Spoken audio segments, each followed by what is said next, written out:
हरे हर महादेव, हरे हर महादेव, हरे हर महादेव। शिव गुरु के चरणों प्रणाम, मैया भवानी के चरणों प्रणाम, समस्त देवी देवता के चरणों में प्रणाम। हरेंद्र भैया नीलम दीदी के प्रणाम, सब भाई बहनों के प्रणाम। तो देखिए गुरु बहना, आज सावन के पावन महीना आयल बउे, हमने के बहुत ही खुशी बउे कि हमने के अपन महादेव के शिव गुरु माता पिता के दिन आयल बउे। कितना महादेव खुश हो, जितना महादेव खुश बनी उनको से ज्यादा हमने के खुश बन जा कि हमने के माता पिता के दिन आयल बा आज। तो वही दिन पर हम भजन सुनावतानी।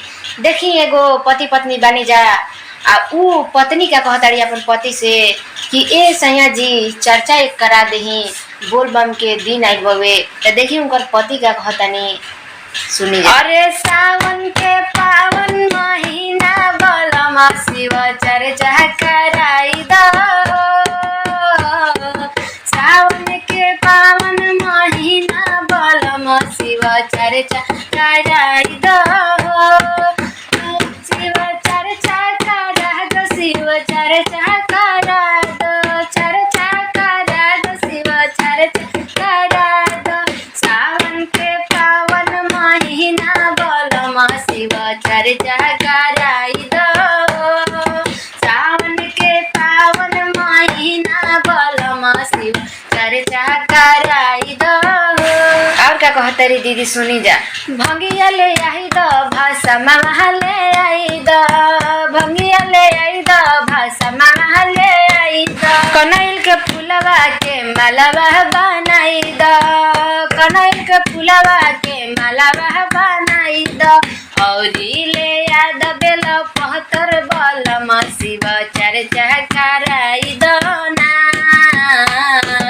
औरी ले याद बेल पहतर बलमा शिव चर्चा कराई दो ना।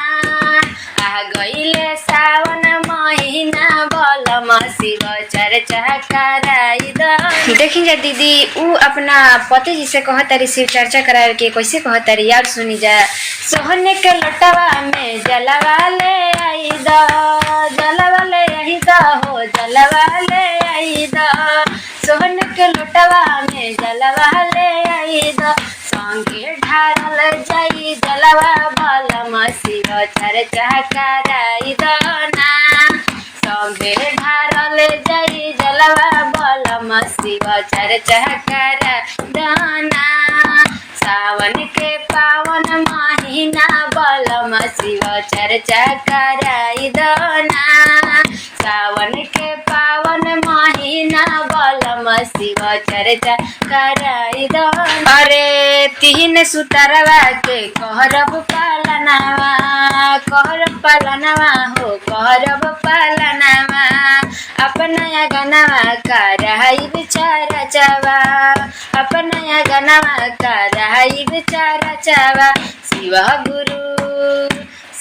गुरु दिहे आशीर्वादवा बलमा शिव चर्चा कराई दो ना, शिव गुरु दिहे वरदानवा बलमा शिव चर्चा कराई दो ना।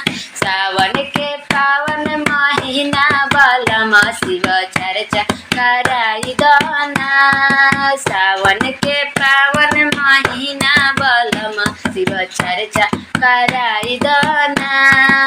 चर्चा करा दो शिव चर्चा कराई दो, चर्चा करा दो शिव चर्चा कराई दो। सावन के पावन महीना बलमा शिव चर्चा कराई दो ना।